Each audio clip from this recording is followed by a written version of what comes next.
elle avait une vie qui semblait tout à fait normale sur son profil. Donc, c'est ce qui m'a le plus choquée, si on veut, parce Hmm. que je me suis dit peut-être que quelqu'un a fait un autre type de fraude justement avant et a pris son Facebook et maintenant agit en son nom. On le sait que c'est une fraude qui est assez courante de se faire prendre son Facebook Ouais. également. Donc, la cliente semblait tout ce qu'il y a de plus normal. La conversation semblait normale. Effectivement, qu'elle m'a pas négocié mon divan à 1000 dollars. Par contre, Mais c'est dans ce cas-ci, Simon, est-ce que c'est quelqu'un qui s'est fait prendre son Facebook ou c'est des faux profils?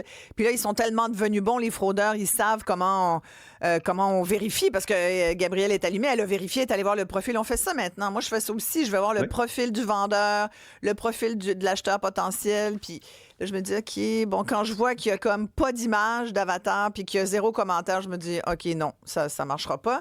Mais là, Gabrielle avait tout, là. Ça avait l'air d'une vraie personne humaine.